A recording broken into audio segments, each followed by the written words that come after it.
पियाजे के नैतिक विकास सिद्धांत में निहित नहीं है। 4 से 7 वर्ष के बच्चों के बाहरी सत्ता से प्राप्त नैतिकता के गुण दिखाई पड़ते हैं, ये नहीं हो सकता क्योंकि हमें नहीं बोला है। तो 4 से 7 वर्ष के बच्चे न्याय, नियमों, संसार, परिवर्तनशील गुण धर्म से रूप में मानते हैं, ये हमारा ठीक है क्योंकि नहीं बोला है, इसलिए हमारा सेकंड ऑप्शन ठीक है।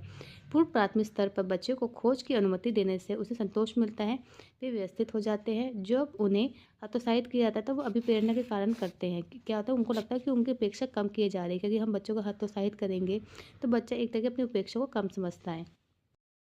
एक शिक्षक के लिए निम्नलिखित में से कौन सी सर्वाधिक प्रभावी विधि हो सकती है जो उनको इस अपेक्षा को पूरी कर सके कि वंचित विद्यार्थी भी उनके लिए भागीदारी में सफल हो।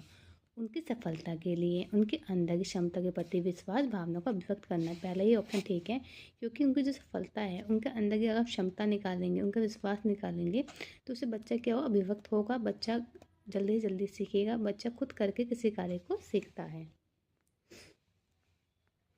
समस्या समाधान के आरंभ में पहले एक प्रश्न को सामने रखे जाने के तरीके को क्या कहते हैं, ये आपको मैंने करा रखा है, उसे फ्रेमिंग कहते हैं। फ्रेमिंग के द्वारा ही हम स्टार्टिंग जब होती है तो पहले प्रश्न बच्चे के सामने रखते हैं। अंतर्देशीय आकस्मिक व्यक्तिगत सोच को हम क्या कहते हैं, आकस्मिक सोच, असंगत सोच कहते हैं। जो भी एक अंतर्दृष्टि सोच होती है, आकस्मिक सोच होती है, व्यक्तिगत सोच को आकस्मिक सोच हम कहते हैं। एक शिक्षक पाठ पढ़ाने से फलों सब्जियों की कुछ तस्वीरों को उपयोग कर छात्रों के साथ एक चर्चा करते हैं। छात्र अपने पूर्व ज्ञान के साथ पोषण की नई अवधारणा को जोड़ने का प्रयास करते हैं। ये इसको क्या कहेंगे, इसमें है ज्ञान का निर्माण। क्यों ज्ञान का निर्माण इसलिए होगा क्योंकि बच्चा क्या कर रहा है, पहले कुछ तस्वीरों का उपयोग कर छात्रों के साथ चर्चा कर रहे हैं, फिर अपने पुराने ज्ञान को नए ज्ञान से जोड़ा जा रहा है, तो इसको कहते हैं ज्ञान का निर्माण करना। मानकीकृत जांच परीक्षणों ने फायदेमंद होने को तक दिया जा सकता है क्योंकि यह प्रतिभाशाली उच्च बौद्धिक स्तर वाले व्यक्ति को उसका स्थान दिलाने में सहायता करती है। मानकीकृत जांच परीक्षण शैक्षिक प्रदर्शन के बीच शेष सहसंबंध है। बी ऑप्शन, वे भविष्य में पेशे में सफल की भविष्यवाणी करते हैं या वे दाखिला अधिकारी के निर्णयों की अपेक्षा अधिक निष्पक्ष और यथार्थवादी होते हैं। तो हमारा डी ऑप्शन ठीक है क्योंकि जो ये निष्पक्ष और यथार्थवादी जो भी निर्णय होते हैं ये मानकीकृत जांच में किया जाता है। यह तथ्य कि साधारण भाई बहनों की तुलना में जुड़वा भाई बुद्धि में एक जैसे होते, इसको कहेंगे समान वातावरण कारक। जो भी साधारण भाई बहन जो की तुलना में जो जुड़वा भाई बुद्धि होती है एक जैसी होती है, ये क्या है, समान वातावरणीय कारक।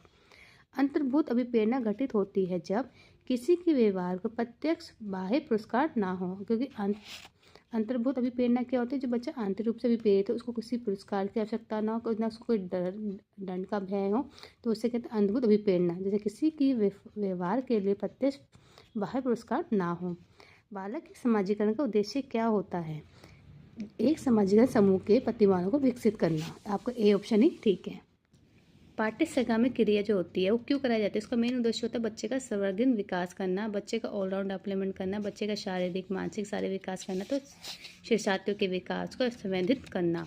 अभिप्रेरणा क्या है, एक अभिप्रेरणा क्या है, बालकों को नई बातें सिखाने को उकसाना, क्योंकि अभिप्रेरणा के द्वारा ही बच्चा जल्दी सीखता है, वो अंदर से इंटरनल बाह्य रूप से विभेद बच्चा हो जाता है। सबल अधिगम के लिए आवश्यक है कि शिक्षार्थी मानसिक रुचि को ध्यान में रखते हुए उन्हें पढ़ाया जाए, क्योंकि एक सफल अधिगम तभी खिलाया जाएगा जब बच्चों के मानसिक स्तर का पता चले और बच्चों का ध्यान किस चीज़ के ऊपर है, बच्चे की रुचि किस चीज़ के ऊपर है, उस चीज़ को ध्यान में रखते हुए शिक्षण विधि यूज़ की जाए। इससे बच्चे का अधिगम बहुत ही अच्छा हो सकता है।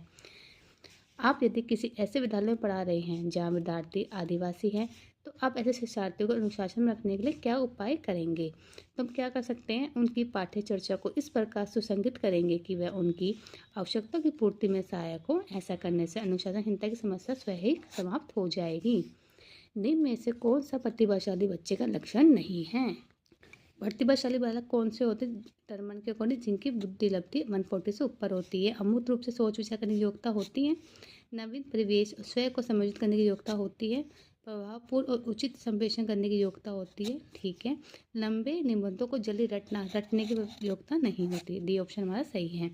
सभी के लिए एक समान परीक्षा पद्धति आकलन की दृष्टि से उपयुक्त नहीं है क्योंकि यह क्या है, हमारे बच्चे जो है बाल केंद्रित नहीं होते, क्योंकि अगर हम एक ही समान विधि से बच्चों को पढ़ाएंगे तो ये बाल केंद्रित विधि नहीं होगी। क्योंकि हमें सभी बच्चों को अलग अलग मेथड से पढ़ाना है, क्योंकि हर बच्चे की, अगर कोई बच्चा वीक है तो उसको उस तरीके से पढ़ाया जाए, उसके लिए शिक्षण विधि अलग यूज़ की जाए। शिक्षण प्रक्रिया के अंतर्गत प्राप्त हुए अनुभव और अनुभव के बाद की गई गतिविधियों को स्कूली शिक्षा के विकास किसी भी स्तर पर टेस्ट मूल्यांकन और कारगर हो सकता है, यानी आकलन। आकलन जो होता है शिक्षण प्रक्रिया के अंतर्गत प्राप्त जितने भी अनुभव होते हैं, अनुभव के बाद की जितनी भी एक्टिविटी होती है, स्कूली शिक्षा के किसी भी स्तर को आकलन में मूल्यांकन कारगर हो सकती है। पूर्वानुभूति सिद्धांत की मान्यता क्या है कि बालक क्या होता है, जो पूर्वानुभूति क्या है कि बच्चा बालक की जन्मजात प्रवृत्ति होती है। तो ये डी सी ऑप्शन हमारा ठीक है। डी में से बालक की कौन सी प्रवृत्ति उन्हें खेल खेलने के प्रेरित करती है? जो बालकों को संभावित प्रवृत्ति, बच्चे में खेल की प्रवृत्ति बचपन से ही होती है, बच्चे संभावित रूप से किसी भी खेल को खेलते हैं, तो हमारा थर्ड ऑप्शन ठीक है। बालक जो डैश से ग्रस्त है वह विभिन्न धमनियों के बीच अंतर नहीं कर पाता। जो बच्चा धमनियों के बीच में अंतर नहीं कर पाता उसको कहते हैं ऑडिटरी प्रोसेसिंग डिसऑर्डर की प्रॉब्लम उन बच्चे को होती है। आंशिक पुनर्मलन के विषय में सही कथन क्या है? सतत पुनर्मलन की अपेक्षा अधिक प्रभावशाली होती है, क्योंकि बीच बीच में कभी कभी दिया जाता है। जो सतत पुनर्मलन होता है वो बार बार जब भी बच्चा अच्छा काम करता है तो हमेशा दिया जाता है, पर आंशिक क्या होता है, कभी दे दिया कभी नहीं दिया, तो हमारा आंशिक पुनर्मलन अधिक प्रभावशाली होता है। बुद्धि के व्यक्ति के परीक्षण की विशेषता है कि सामान्य योग्यता वाला व्यक्ति इसका आयोजन कर सकता है। इस परीक्षण में केवल वयस्कों को ये भी नहीं है। इस परीक्षण में परीक्षक परीक्षार्थियों के गुण दोष का पूर्ण अध्ययन कर सकता है। आपका सी ऑप्शन ठीक है। कोई भी नाराज हो सकता है, ये बहुत आसान है, लेकिन सही उद्देश्य के लिए सही समय पर सही मात्रा में सही तरीके से सही व्यक्ति पर गुस्सा होना इतना आसान नहीं है। निम्न से किससे संबंधित है? हमारे ये सामाजिक विकास से संबंधित है, क्योंकि सही टाइम पे सही लोगों से किसी से गुस्सा होना है तो ये इसमें सामाजिक विकास के अंदर आ जाता है।